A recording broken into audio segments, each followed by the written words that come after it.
my dear students, welcome to our classroom. This is Radha. In this video, we are going to discuss chapter 10 of class 6th NCERT. The name of the book is Our Past 1. Chapter 10, Traders, Kings and Pilgrims. Now traders means जो लोग एक जगह से दूसरी जगह पर चीज़ों को बेचने आते हैं. किंग्स राजा, और पिलग्रिम्स वो लोग होते हैं जो रिलीजियस एस्पेक्ट से ट्रैवल करते हैं. Fine. Jagni at the market. Jagni looked forward to the fair in the village.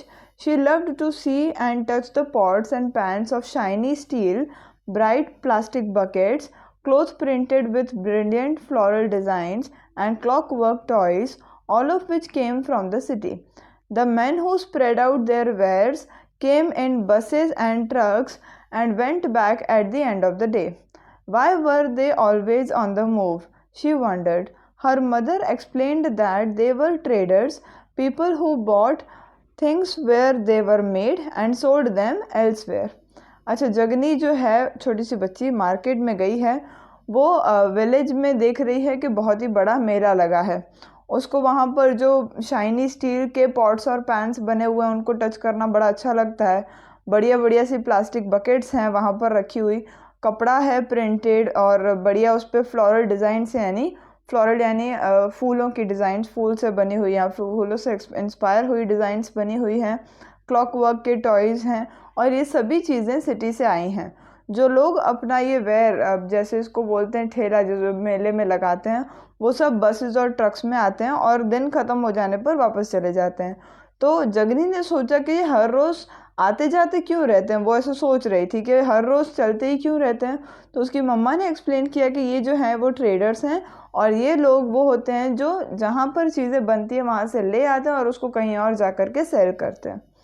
How to find out about trade and traders. अब आप पहले के ट्रेड और ट्रेडर्स के बारे में कैसे जानेंगे. You read about northern black polished ware in chapter 9. This fine pottery, especially bowls and plates, were found from several archaeological sites throughout the subcontinent. How do you think it reached these places? Traders may have carried them from places where they were made and to sell them at other places. अच्छा, हमने chapter 9 में एक चीज़ पढ़ी थी, वो थी northern black polish where, जो मटके पे ही था, ब्लैक कलर का मटका है ना. तो ये पॉटरी जो है या और जैसे कि बाउल्स और प्लेट्स, ये सभी चीज़ें बहुत सारी साइट से उन आर्कियोलॉजिस्ट्स को मिली.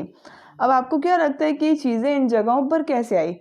सिंपल सी बात है कि ट्रेडर्स, हो सकता है कि वहीं से जहाँ पर ये बनाई जाती थी उन जगहों से उनको यहाँ लेके आए और यहाँ पर ला कर के वो उनको सेल करना चाहते थे. South India was famous for gold, spices, especially pepper and precious stones. Pepper was particularly valued in the Roman Empire, so much so that it was known as black gold. So traders carried many of these goods to Rome in ships across the sea, by land in caravans.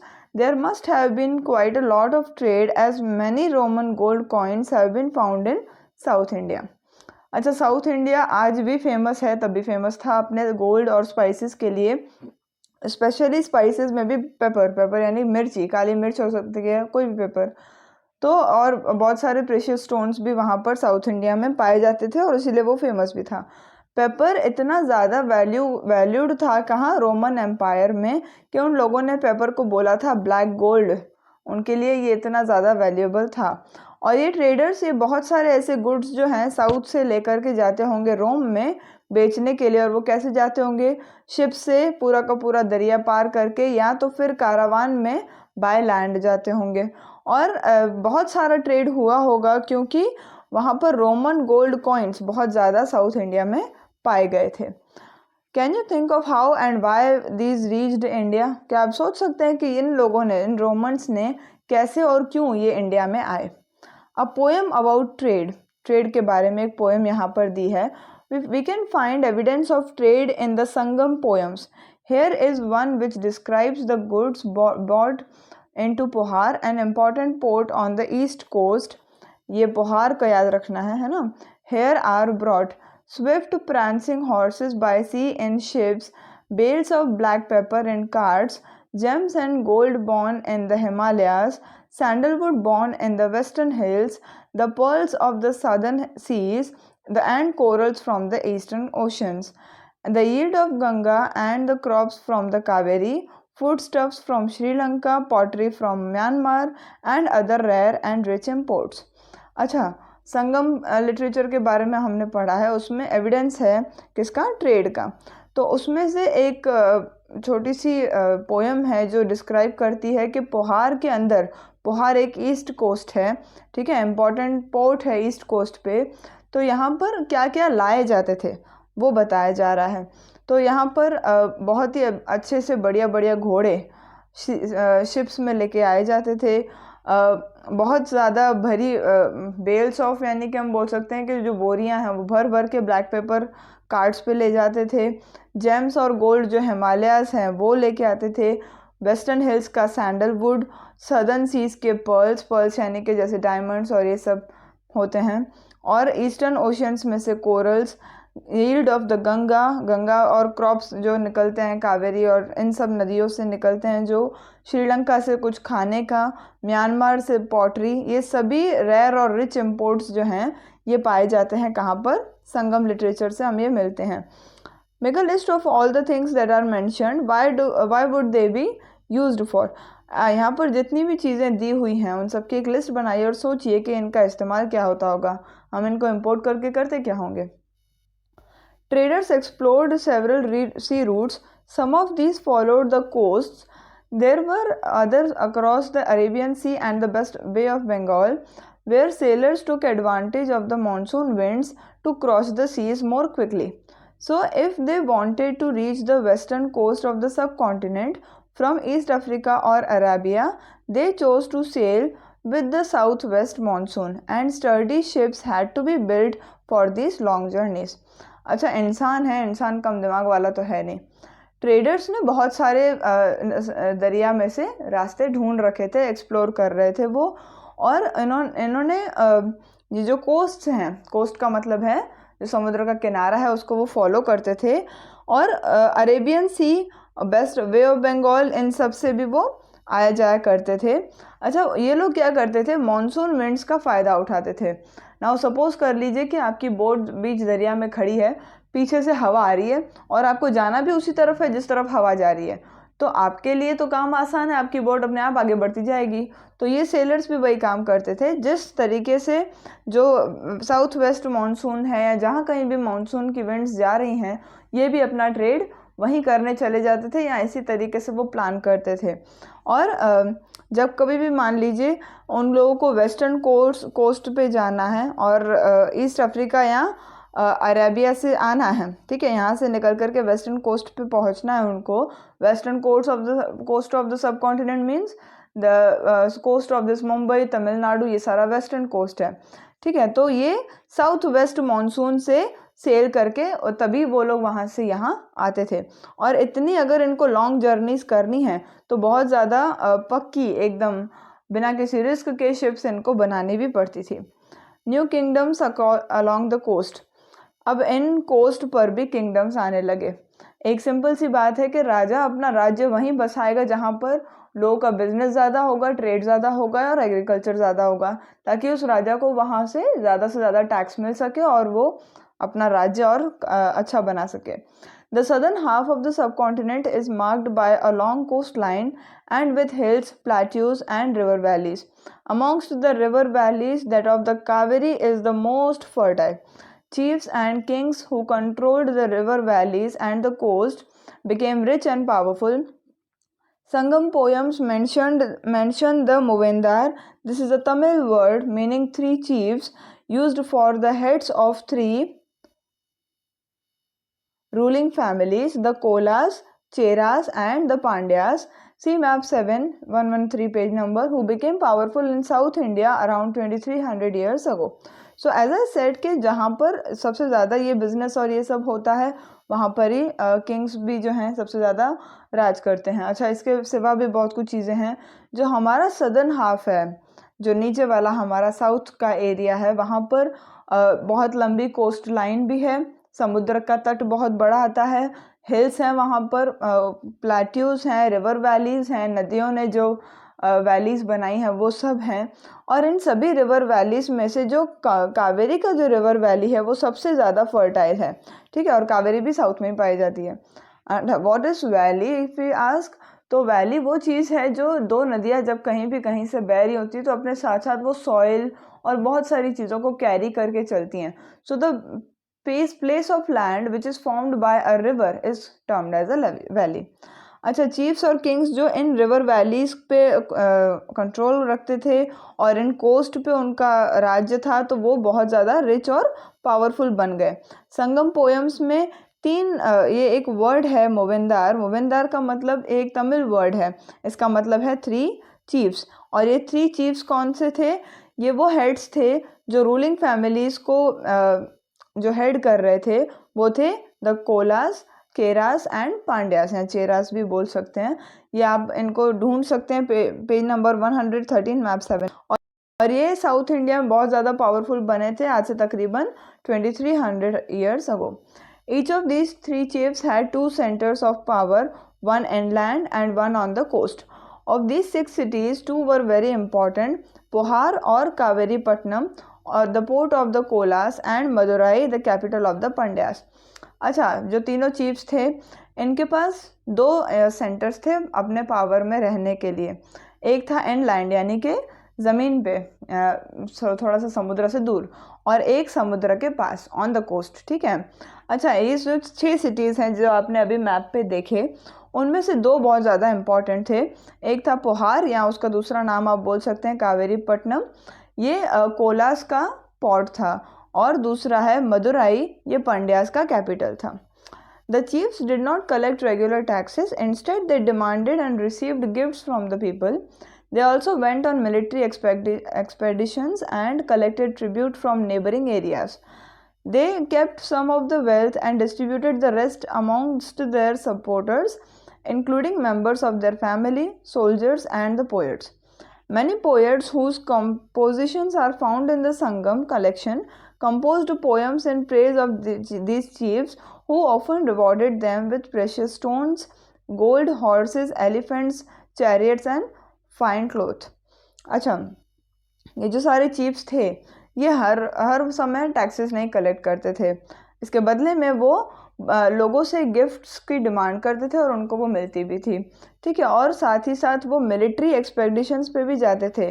ना what do we mean by military expeditions? अपने राज्य को थोड़ा सा और powerful करने के लिए ज़रूरी है कि आप अपनी आर्मी को भी पावरफुल करें, स्ट्रॉन्ग बनाएं। So this is included in military expeditions. और नेबरिंग एरियाज से ये ट्रिब्यूट कलेक्ट करते थे, उनसे भी ये कुछ ना कुछ वसूल करते थे।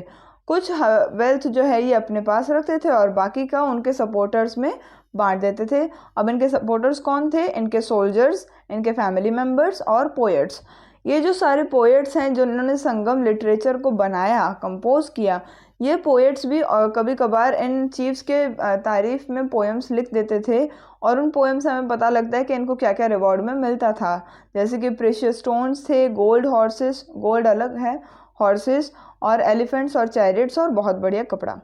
Around 200 years later, a dynasty known as Satavahanas became powerful in western India. See again map 7 page 113.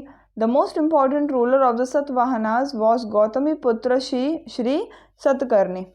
This you need to remember.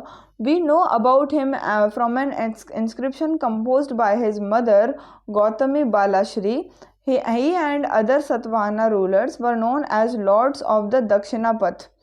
Dakshinapatha का मतलब है साउथ का जो रास्ता है, सॉरी साउथ क्या, हाँ साउथ का रास्ता, literally the route leading to the south, which was also used as a name for entire southern reason.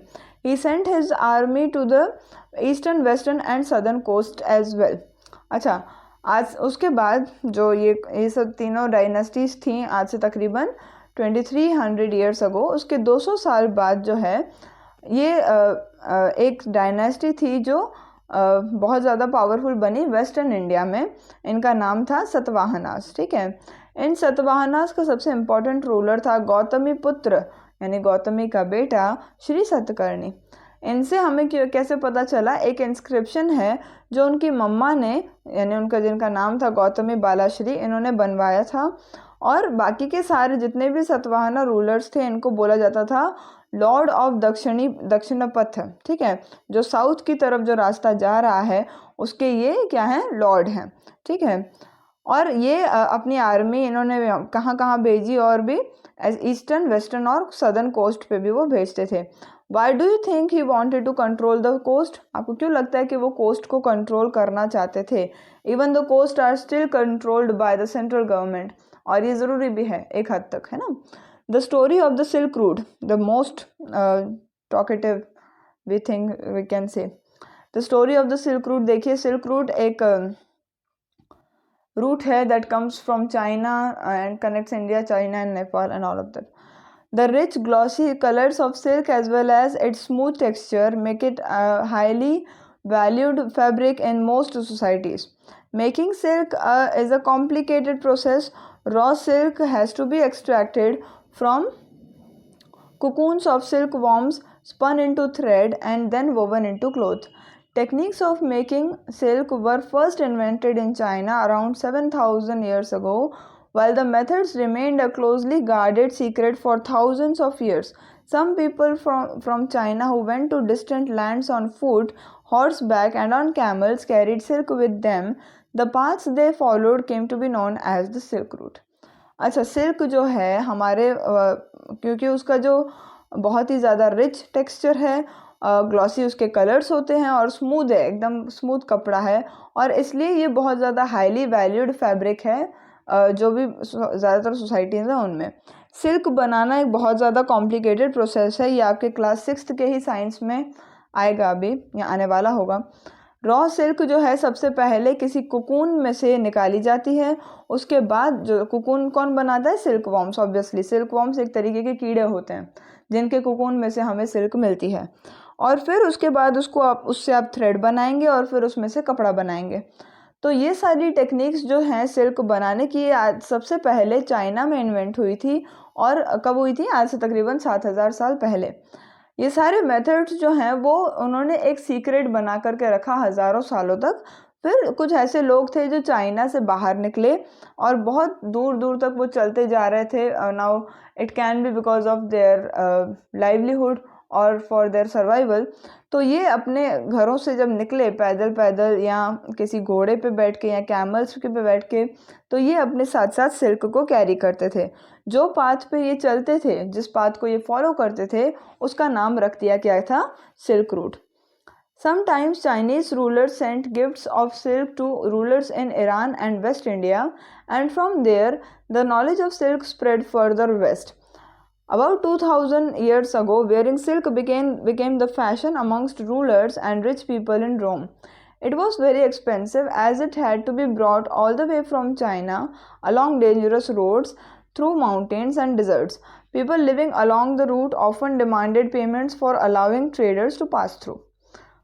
अच्छा, कभी कभी जो चाइनीज़ रूलर्स थे वो सिल्क की गिफ्ट्स बेचते थे, कहाँ पर, ईरान के रूलर्स को और वेस्ट एशिया के रूलर्स को, और वहाँ से सिल्क का जो नॉलेज है वो धीरे धीरे वेस्ट में भी आने लगा। आज से तकरीबन 2000 साल पहले सिल्क पहनना एक फैशन सा बन गया जो रोम के रूलर्स और रिच पीपल थे उन लोगों के बीच में। अच्छा, ये क्योंकि बहुत ज़्यादा एक्सपेंसिव था, क्योंकि इसे आप कहाँ से लेके आएंगे, चाइना से लेकर के आएंगे, और बहुत ज़्यादा डेंजरस रोड्स हैं, बीच में माउंटेन्स और डेजर्ट्स आते हैं। जो इस रूट पे लोग रहते थे वो इस रूट से पास होने वाले ट्रेडर्स से पेमेंट्स की डिमांड करते थे कि आप पेमेंट दीजिए तभी हम आपको यहाँ से आगे सेफली जाने देंगे। Look at map 6 pages 84 and 85 which shows the Silk Route and its branches. Some kings tried to control large portions of the route. This was because they could benefit from taxes, tributes, and gifts that were brought by traders traveling along the route. In return, they often protected the traders who passed through their kingdoms from attacks by robbers. अच्छा, map 6 पे देखिए, page number 84-85 पे दिया हुआ है। उसमें आपको पता चलेगा कि सिल्क रूट कहाँ कहाँ था और उसकी ब्रांचेस मतलब कहाँ कहाँ से थी। और कुछ किंग्स ऐसे थे जो इस रूट के लार्ज पोर्शंस को कंट्रोल करने की कोशिश करते थे। अब क्यों? क्योंकि उनको वहाँ से जाते हुए लोगों से टैक्सेस, ट्रिब्यूट्स और गिफ्ट्स मिलेंगी, जो ट्रेडर्स वहाँ से जाते समय जो ट्रेडर्स जा रहे थे वो लेके आते थे ये सब, ठीक है। और बदले में वो कभी कभार या ज़्यादातर ही उन ट्रेडर्स को प्रोटेक्ट करते थे जो उनकी किंगडम से पास हो रहे हैं। और किससे प्रोटेक्ट करते थे? रॉबरी से, ठीक है, यानी चोरी ना हो उससे। The best known of the rulers who controlled the Silk Route were the Kushanas, who ruled over the Central Asia and Northwest India around 2000 years ago. Their two major centers of power were Peshawar and Mathura. Takshashila was also included in their kingdom. During their rule, a branch of the Silk Route extended from Central Asia down to the seaports at the mouth of river Indus, from where silk was shipped westwards to the Roman Empire. The Kushanas were amongst the earliest rulers of the subcontinent to issue gold coins. These were used by traders along the Silk Route. अच्छा देखो, ये जो सबसे ज़्यादा best known rulers हैं जिन्होंने silk route को control किया वो थे कुशनास, ठीक है, ये आपको याद करने की ज़रूरत है। और कुशनास ने हमारे central Asia, north west India पे रूल किया था आज से तकरीबन 2000 ईयर्स अगो, ठीक है। इनके दो मेजर सेंटर्स थे पावर के, you can say there Capitals, वो थे पेशावर और दूसरा था मथुरा। तक्षशिला भी उन्हीं के किंगडम का एक पार्ट था। उनके रूल के दौरान सिल्क रूट का जो ब्रांच है वो सेंट्रल एशिया से बढ़ाया गया और कहाँ तक गया? वो रिवर इंडस के माउथ तक उसको बढ़ाया गया। उसके बाद रिवर इंडस से उस सिल्क को शिप किया जाता था, बोट शिप्स में भेजा जाता था, कहाँ पर? टुवर्ड्स द रोमन एम्पायर तक, ठीक है। और कुशनास जो हैं वो सबसे पहले रूलर्स थे जिन्होंने गोल्ड कॉइन्स इशू करे थे, किनके लिए? ये ट्रेडर्स के लिए जो सिल्क रूट पे आते जाते थे। Why do you think it would have been difficult to use carts along the Silk Route? Silk was also sent from China by sea. Trace the routes on map 6, pages 84-85. What do you think would have been the advantages and problems in transporting silk by sea? अच्छा, आपको क्यों लगता है कि silk route से carts पे ले जाना सिल्क को डिफ़िकल्ट होगा? सिंपल सी बात है, बीच में माउंटेन्स और रिवर्स ये सब बहुत सारे थे, तो इसीलिए हो सकता है कि मुश्किल हो। और सिल्क जो है चाइना से सी के थ्रू भी भेजा जाता था। अब आप ये मैप 6 पे देखिए कि आपको क्या लगता है कि कौन कौन से रूट्स रहे होंगे और आपके क्या क्या विचार हैं कि इनमें क्या एडवांटेजेस होंगे और क्या प्रॉब्लम्स होंगी जब वो सिल्क को सी से ट्रांसपोर्ट करते होंगे। Moving on, the spread of Buddhism का ज़्यादा से ज़्यादा स्प्रेड कब, कैसे, कहाँ हुआ, इसके बारे में पढ़ेंगे। The most famous Kushana ruler was Kanishka, who ruled around 1900 years ago. He organized a Buddhist council where scholars met and discussed important matters. Ashvaghosha, a poet who composed a biography of the Buddha, the Buddha Charita, lived in his court. Ashvaghosha and other Buddhist scholars now began writing in Sanskrit. सबसे famous जो कुशना ruler थे उनका नाम था कनिष्क। इन्होंने तकरीबन आज से 1900 साल पहले रूल किया था और उन्होंने एक बुद्धिस्ट काउंसिल का इंतज़ाम करवाया था जहाँ पर सारे स्कॉलर्स जो हैं, विद्वान, सारे के सारे मिल करके इम्पॉर्टेंट मैटर्स को डिस्कस करते थे। अश्वघोषा एक पोएट हैं जो इन्हीं के कोर्ट में, किनके? कनिष्क के कोर्ट में, दरबार में रहते थे। इन्होंने एक बायोग्राफी लिखी थी किनकी? बुद्ध की, और इसका नाम था बुद्ध चरिता, ठीक है। अश्वघोषा और बाकी के बुद्धिस्ट स्कॉलर्स अब उन्होंने लिखना शुरू किया था संस्कृत में। A new form of Buddhism known was Mahayana Buddhism now developed. This had two distinct features. Earlier, the Buddha's presence was shown in sculpture by using certain signs. For instance, his attainment of enlightenment was shown by sculptures of the people tree. अच्छा, अब धीरे धीरे Buddhism का नया form आने लगा जिसका नाम था महायाना बुद्धिज़्म। धीरे धीरे ये डेवलप हुआ। ये इसके दो अलग फीचर्स थे। जैसे पहले बुद्धा की जो प्रेजेंस थी वो स्कल्पचर में दिखाई जाती थी, कुछ साइंस को दिखा करके। जैसे कि मान लो उनको जब एनलाइटनमेंट मिला तो पीपल ट्री के जो स्कल्पचर्स थे वो बना करके ये बताया जाता था। Now statues of Buddha were made, अब जो है बुद्धा की स्टैचूज बनाने लगे हम लोग। Many of these were made in Mathura while others were made in Takshashila, बहुत सारी स्टैचूज बुद्धा की मथुरा में बनी और कुछ तक्षशिला में भी बनी। Second change was a belief in bodhisattvas. These were supposed to be persons who had attained enlightenment. Once they attained enlightenment, they could live in complete isolation and meditate in peace. However, instead of doing that, they remained in the world to teach and help other people. The worship of bodhisattvas became very powerful and spread throughout Central Asia, China, and later to Korea and Japan. अच्छा, जो दूसरा change था वो था बोधिसत्व का belief. पहले क्या होता था कि जिन लोगों ने एनलाइटनमेंट अटेन कर ली है तो उसको अटेन करने के बाद वो अकेले रहते थे, अपनी मेडिटेशन करते थे और आइसोलेशन यानी कि कहीं बाहर नहीं निकलते थे, ठीक है, शांति से अपनी मेडिटेशन करते थे। लेकिन अब ऐसा करने के बजाय चेंज आया, उन्होंने चूज़ किया कि वो वर्ल्ड में ही रहेंगे, लोगों को सिखाएंगे, उनकी मदद करेंगे। और बोधिसत्वस की वर्शिप उसके बाद बहुत ज़्यादा पॉपुलर हो गई और कहाँ कहाँ स्प्रेड हुई, सेंट्रल एशिया, चाइना और फिर बाद में कोरिया और जापान भी। Even today we can see some or many signs of Buddhism in these countries. Buddhism also spread to western and southern India where dozens of caves were hollowed out of hills for monks to live in. अच्छा, Buddhism हमारे western और southern India में भी बहुत अच्छे से spread हुआ है, जहाँ पर दर्जनों की केव्स जो हैं वो खोदी गई, हिल्स में से, पहाड़ में हिल्स जो केव्स हैं वो बनाई गई ताकि मॉन्क्स उनमें रह सकें। Some of these caves were made on the orders of kings and queens, others by merchants and farmers. These were often located near passes through the Western Ghats, roads connecting prosperous ports on the coast with cities in the Deccan ran through these passes. अच्छा, इनमें से कुछ caves जो हैं वो Kings और queen's के orders पे बनाई गई, कुछ मर्चेंट्स और फार्मर्स ने बनाई। ये कहाँ पर लोकेटेड हैं? वेस्टर्न घाट्स के जो आसपास के रास्ते हैं वहाँ पर। जो रोड्स हैं जो प्रॉस्परस पोर्ट्स को कोस्ट पे कनेक्ट करते हैं डेक्कन के आसपास, जो डेक्कन में सिटीज़ हैं वो सब इन्हीं के आसपास हैं, यानी इन्हीं केव्स के आसपास हैं। Traders probably halted in these cave monasteries during their travels.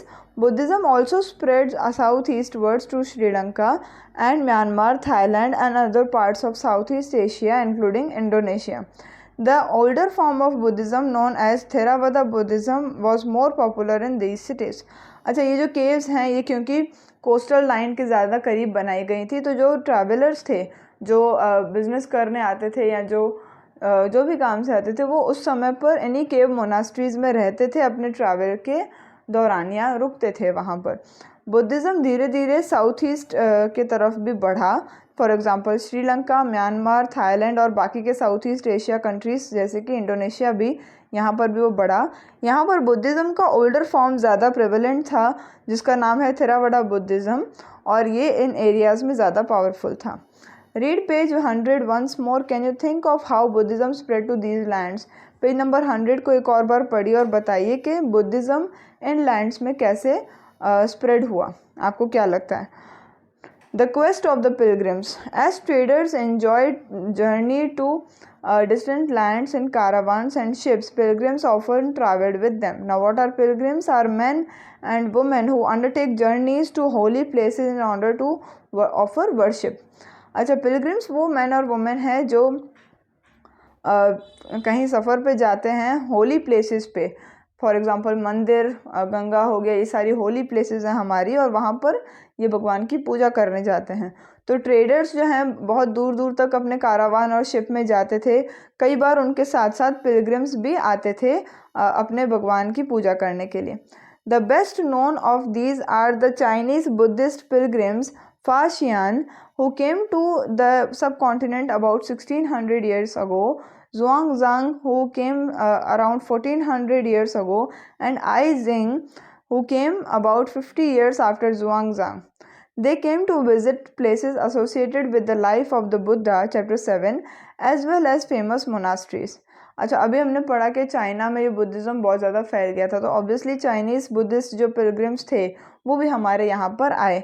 3 यहाँ पर नाम दिए हुए हैं, फाजियान, जुआंगजांग एंड आई किंग। ये तीनों जो हैं हमारे इंडिया में आए अलग अलग टाइम पे।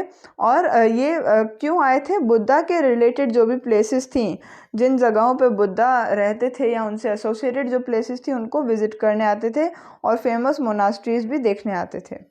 Each of these pilgrims left an account of his journey. They wrote of the dangers they encountered on their travels, which often took years, of the countries and monasteries that they visited, and the books they carried back with them. अच्छा, pilgrims जो ये आते थे, हर कोई अपनी journey को के बारे में कुछ लिख के जाता था, अकाउंट लिख के जाता था। और वो क्या क्या उसमें लिखते थे कि उनको ट्रैवल करते समय कौन कौन से खतरों से मोल लेना पड़ा। उसके सिवा कुछ साल भी उनको लग जाते थे कि वो कंट्रीज़ और मोनास्ट्रीज़ में विज़िट कर सकें, उन सब के बारे में वो लिखते थे। जब वो वापस जाते थे तो कौन सी बुक अपने साथ ले जाते थे वो भी वो यहाँ लिखते थे। How Faxian return to China. Faxian China कैसे वापस गया। अच्छा, एक ये स्मॉल सी स्टोरी है फाजियान के बारे में कि वो चाइना कैसे पहुँचे। फाजियान began his journey back to home from Bengal. He boarded a ship belonging to some merchants. They had barely traveled for 2 days when they were caught in a storm.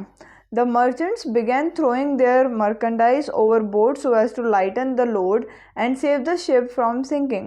Fajian threw away his meager personal belongings but clung to his books and the statues of the Buddha that he had collected. Finally, the storm subsided after 13 days. This is how he describes the sea. The sea itself is boundless in extent. It is impossible to know east or west except by observing the sun, moon, or stars in their motions. If it is dark, rainy weather, the only plan is to steer by the wind.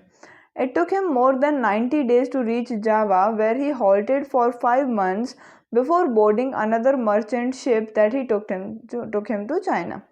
अच्छा, फाजियान ने अपनी journey वापस घर जाने की शुरू की। कहाँ से? बंगाल से। उन्होंने एक शिप पकड़ी जिसमें कुछ मर्चेंट्स थे। उन्होंने हार्डली 2 दिनों के लिए ट्रैवल किया होगा और उसके बाद वो एक स्टॉर्म में फंस गए। समुद्र में जो बहुत बड़ा तूफान चला उसमें वो फंस गए। जो मर्चेंट्स हैं वो धीरे धीरे अपना जो भी उनका सामान था वो धीरे धीरे वो नीचे फेंकने लगे ताकि उनका लोड जो है वो शिप का वज़न कम हो जाए और शिप डूबे ना। ठीक है, उन्होंने भी, जो फाजियान थे, उन्होंने भी अपनी बहुत महंगी महंगी चीज़ें समुद्र में फेंक दी, लेकिन वो उन बुक्स और स्टैचूज़ को फेंके नहीं जो बुद्धा की उन्होंने कलेक्ट की थी वहाँ से, इंडिया से। फाइनली 13 दिनों के बाद जो स्टॉर्म है वो रुक गया। और ये उनका एक छोटा सा है अकाउंट कि वो सी को कैसे डिस्क्राइब करते हैं। सी जो है अपने आप में वो कहते हैं कि बाउंडलेस है, जिसकी कोई भी सीमा नहीं है। ठीक है, आप ये इम्पॉसिबल है कि आप समझ पाएँ कि ईस्ट कौन सा और वेस्ट कौन सा है, अनलेस एंड अनटिल कि आप सन को ऑब्जर्व करें, मून को ऑब्जर्व करें और बाकी की स्टार्स की मूवमेंट को ऑब्जर्व करें। अगर मान लीजिए कि रात में डार्क और रेनी वेदर है तो फिर ये सब करना एकदम मुश्किल है और ओनली प्लान है कि आप विंड के साथ चलते जाइए। ठीक है, और मोर देन 90 डेज उनको लगे। जावा एक जगह है जहाँ पर वो रुके 5 महीने के लिए और फिर वहाँ से उन्होंने दूसरी मर्चेंट शिप ली जो उनको चाइना लेके गई। अब यहाँ से जो मैप 6 है पेज नंबर 85 पे, उस पर आप ट्रेस कर सकते हैं कि फाजियान ने कौन सा रूट लिया। और आपको क्यों लगता है कि उन्होंने अपनी बुक्स और स्टैचूज़ जो बुद्धा की थी वो उन्होंने नहीं फेंकी? क्यों नहीं फेंकी? सिंपल है, उनको बुद्धा से उतना लगाव था। जुआंगजांग, who took the land route back to China through the northwest and central Asia, carried back with him statues of Buddha made of gold, silver, and sandalwood, and over 600 manuscripts loaded on the backs of 20 horses. Over 50 manuscripts were lost when the boat on which he was crossing the Indus capsized. He spent the rest of his life translating the remaining manuscripts from Sanskrit into Chinese. जुआंगजांग जो थे, जिन्होंने land route लिया था China जाते समय और north west के ज़रिए और सेंट्रल एशिया से वो गए, उन्होंने बुद्धा की स्टैचूज़ ली थी जो गोल्ड, सिल्वर और सैंडलवुड से बनी हुई थी और अराउंड 600 मैन्यूस्क्रिप्ट्स उन्होंने ली थी जो 20 घोड़ों के बैक पे लाद दी गई थी। और तकरीबन 50 मैन्यूस्क्रिप्ट्स जो हैं वो ख़राब हो गई जब बोट जो है इंडस में जब बोट चल रही थी, वो बोट जब गिर गई या पलट गई तो 50 जितनी मैन्यूस्क्रिप्ट्स गुम हो गई। और बाकी की जो बच गई उनको ट्रांसलेट करते करते जुआंग ने अपनी पूरी ज़िंदगी बिता दी। संस्कृत से चाइनीज़ में उन्होंने वो सारी मैन्यूस्क्रिप्ट्स को ट्रांसलेट करने का ठाना था। Nalanda, a unique center of Buddhist learning. Now, Nalanda is one of the first universities we call in India. Zhuangzang and other pilgrims spent time in studying in Nalanda, Bihar, the most famous Buddhist monastery of this period. This is how he describes it. The teachers are men of the highest ability and talent. They follow the teachings of the Buddha in all sincerity. The rules of the monastery are strict and everyone has to follow them. Discussions are held throughout the day and the old and the young mutually help one another. Learned men from different cities come here to settle their doubts. The gatekeeper asks new entrants difficult questions. They are allowed to enter only after they have been able to answer these. 7 or 8 out of every 10 are not able to answer. अच्छा, जुआंग और बाकी के जितने भी pilgrims थे उन्होंने नालंदा में भी, नालंदा बिहार में है, वहाँ पर भी कुछ समय व्यतीत किया पढ़ाई करते हुए। और नालंदा उस समय की सबसे फेमस बुद्धिस्ट मोनास्ट्री थी। और उन्होंने देखो उसको कैसे डिस्क्राइब किया कि यहाँ पर जो टीचर्स हैं और जो मेन वो हैं जिनके पास सबसे ज़्यादा काबिलियत है और टैलेंट है। ये बुद्धा की टीचिंग्स को पूरी सिंसियरिटी से फॉलो करते हैं। जो मोनास्ट्री के रूल्स हैं वो बहुत ज़्यादा स्ट्रिक्ट हैं और हर किसी को उन्हें फॉलो करना है। डिस्कशंस पूरा दिन चलते हैं और ओल्ड और यंग जो हैं आपस में एक दूसरे की हेल्प भी करते हैं। जो लर्नड मैन हैं वो अलग अलग सिटीज़ से यहाँ आते हैं अपने डाउट्स क्लियर करने के लिए। जो गेट कीपर है वो न्यू एंट्रांट्स को, यानी जो नया इंसान वहाँ आएगा, गेट कीपर उनको मुश्किल सवाल पूछेगा। उनको तभी अंदर जाने दिया जाता था जब वो इन सभी क्वेश्चंस को आंसर दे पाते थे। हर 10 में से 7 या 8 जो है वो आंसर नहीं कर पाते थे। यानी 10 लोग मान लीजिए न्यू एंट्रांट्स हैं तो उनमें से 7 या 8 एंट्रांट्स इन क्वेश्चंस को आंसर नहीं कर पाते थे और उन्हें अंदर जाने के लिए अलाउ भी नहीं किया जाता था। Now list the reasons why Xuanzang wanted to study in Nalanda. Xuanzang Nalanda में पढ़ने क्यों गए? Because simply it was a Buddha monastery. Moving on, the beginning of bhakti. Bhakti की बिगिनिंग कैसे हुई? This was also the time when the worship of certain deities, which became a central feature of later Hinduism, gained in importance. These deities included Shiva, Vishnu and the goddesses such as Durga. अच्छा, अब ये समय था किसका? भक्ति का, कि हम कुछ ऐसे हमारे देवता हैं और देवियां हैं जिनकी हम पूजा करें, वो शुरू हुई ये सब। और ये हिंदुइज़्म का फिर आगे चल करके सेंट्रल फीचर भी बन गया। Even today as we are Hindus तो हम भी ये सारी पूजाएं करते हैं, वर्शिप करते हैं, इन सबको इम्पोर्टेंस भी देते हैं। अच्छा, ये जो भगवान थे, अर्लियर भगवान हम बोल सकते हैं, तो कुछ डीटीज़ थे शिव और विष्णु, तब भी हैं, अब भी हैं, तब भी थे, और गॉडेसेस जैसे कि दुर्गा, इन सब की तब पूजा होती थी। These deities were worshipped through bhakti, an idea that became popular at this time. Bhakti is generally understood as a person's devotion to his or her chosen deity. Anybody, whether rich or poor, belonging to the so-called high or low classes, man or woman, could follow the path of bhakti. अच्छा, ये जो deities थी इनको हम worship करते थे भक्ति के ज़रिए। और भक्ति जो है एक आइडिया है जो उस समय पर बहुत ज़्यादा पॉपुलर हुई थी। भक्ति को हम ऐसे बोल सकते हैं कि हमने जिस भी भगवान को हमारा इष्ट देव या भगवान माना है, हम उनके प्रति अपना डिवोशन, आत्मसमर्पण दिखाते हैं। और कोई भी, चाहे वो रिच है या पुअर है, हाई कास्ट से आता है या लो कास्ट से आता है, डजेंट मैटर, मैन है या वुमेन है, वो इस भक्ति के पाथ को फॉलो कर सकते हैं। The idea of bhakti is present in the Bhagavad Gita, a sacred book of the Hindus, which is included in the Mahabharata. See chapter 12. In this, Krishna, the god, asks Arjuna, his devotee and friend, to abandon all dharmas and take refuge in him, as only he can set Arjuna free from every evil. This form of worship gradually spread to different parts of the country. अच्छा, भक्ति की idea हमारे भगवद गीता में है। भगवद गीता हिंदू की sacred book है जो महाभारत में इंक्लूड की गई है, ये हम चैप्टर 12 में इसके बारे में पढ़ेंगे। इसके अंदर जो कृष्ण है, जो भगवान है, वो अर्जुन को पूछते हैं, अर्जुन उनके भक्त भी हैं और फ्रेंड भी हैं, वो अर्जुन को पूछते हैं कि आप सारे धर्मास को बंद कर दीजिए और उन्हीं में मानिए, ठीक है। और क्यों मानिए? क्योंकि वही अर्जुन को हर बुराई से दूर रखेंगे। धीरे धीरे ये वर्शिप का जो फॉर्म है, ये धीरे धीरे कंट्री के सभी पार्ट्स में फैल गया। Those who followed the system of bhakti emphasized devotion and individual worship of a god or goddess rather than the performance of elaborate sacrifices. अच्छा, जिन लोगों ने भक्ति के सिस्टम को फॉलो करना था, कर रहे थे, वो डिवोशन में ज़्यादा ध्यान देते थे और इंडिविजुअल वर्शिप करते थे, अलग अलग भगवान की खुद ही पूजा करते थे। अब whether it is a God और गॉडेस, वो उन्हीं की पूजा करते थे। और तब अब जो है भक्ति के साथ साथ वो सेक्रीफाइसेस नहीं करते थे, किसी जानवर को बलि पे नहीं चढ़ाते थे, ये सब बंद कर दिया था उन्होंने। According to this system of belief, if a devotee worships the chosen deity with a pure heart, the deity will appear in the form in which he or she may desire.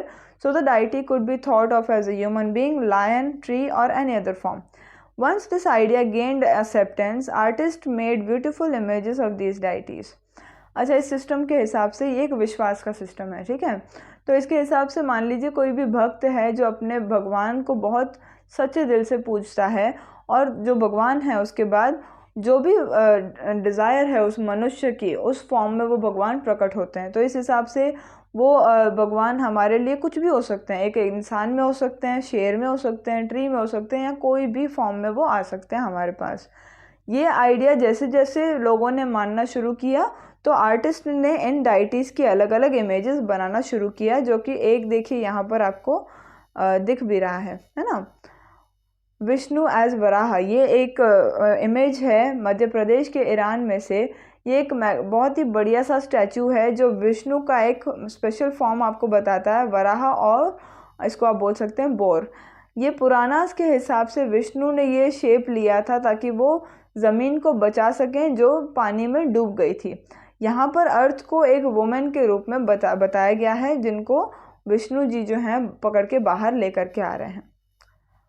भक्ति के बारे में अब देखिए, comes from a Sanskrit term bhaj means to divide or share. This suggests that an intimate two-way relationship between the deity and the devotee. Bhakti is directed towards Bhagavat, which is often translated as God, but also means one who possesses and shares bhaga, literally good fortune or bliss. The devotee known as the Bhakt or Bhagavata shares his or her chosen deity's bhaga. अच्छा, भक्ति जो है एक Sanskrit term से आता है, वो है भज। भज का मतलब होता है कि टू डिवाइड और शेयर, यानी कोई भी चीज़ जो आपके पास है आप उसको बांटिए, डिवाइड कीजिए और शेयर करके फिर मज़े कीजिए। इसका मतलब ये हुआ कि डाइटी और डिवोटी के बीच में टू वे रिलेशनशिप है, ठीक है। भक्ति जो है वो हम बोल सकते हैं कि भागवत की तरफ भी डायरेक्टेड है, जिसका मतलब भगवान की तरफ डायरेक्टेड है। लेकिन इसका मतलब ये कि जो भी आपको मिलता है उस भक्ति से, गुड फॉर्चून है आपके लिए, अच्छा कुछ आया है ना, तो आप उस चीज़ को शेयर करके ही रखेंगे, या अपने परिवार में या किसी के साथ भी अपनी उन अच्छी चीज़ों को आप बांटेंगे। डिवोटी जिनको हम बोलते हैं भक्त या भगवत, वो अपनी जो भी चूजन डाइटी के भाग हैं वो उनको शेयर करता है, ठीक है। अ पोएम बाय अ भक्त, एक भक्त ने एक पोएम लिखी है। Most bhakti literature tells us that riches, learning and high status do not automatically ensure a close relationship with the deity. This is part of a poem composed in Tamil by Appar, a devotee of Shiva who lived about 1400 years ago. Appar was a Velala, chapter 9. Chapter 9 में वेलाला का meaning है, हमने पढ़ा भी है। अच्छा, ज़्यादातर भक्ति लिटरेचर हमें बताते हैं, पहले के ज़माने में ये होता था कि अब भी ये है कि रिच, मान लीजिए आप बहुत ज़्यादा हैं, आपके पास हाई स्टेटस है, इसका मतलब ये नहीं कि आपका उस भगवान के साथ बहुत ही गहरा संबंध होगा, बिल्कुल नहीं। ये एक कहाँ से हमें पता लगता है या कहाँ से हमें सीख लेते हैं, एक पोएम है जो तमिल में लिखी गई थी। किसने लिखी? अपार नाम के एक डिवोटी हैं शिवा के, उन्होंने लिखी। आज से तकरीबन 1400 साल पहले अपार एक वेलाला थे जिनका मीनिंग चैप्टर 9 में हमने डिस्कस किया है। The leper with rotting limbs The man who is regarded as low by the Brahmin, even the scavenger, even these men, if they are servants, that is devotees, of him who shelters the Ganga in his long hair, that is Shiva, I worship them, they are gods to me. What does the poet regard as more valuable, social status or devotion? यहाँ पर देखिए जो poet है वो social status को ज़्यादा importance ना दे करके डिवोशन को ज़्यादा इम्पोर्टेंस देते हैं। वो ये कहते हैं कि बहुत सारे ऐसे मेन हैं जो ब्राह्मण ऐसे मानते हैं कि ये तो एकदम निचले कुल का है, इसको ये सभी सुविधाएं नहीं मिलनी चाहिए, इसको ये जो भी सेक्रीफाइसेस हैं उनमें हिस्सा नहीं लेना चाहिए। बट भगवान की नज़र में ऐसा कुछ नहीं है। शिव जो जिनके लॉन्ग हेयर से गंगा बहती है, मैं उनको अपना गॉड मानता हूँ और उन्हीं की पूजा करता हूँ और उनकी नज़रों में हम सब जो हैं सेम हैं, irrelevant of our caste, creed or our wealth and all of that. Because the deities were special, these images of the deity were often placed within special homes, places that we describe as temples. You will learn more about these in chapter 12.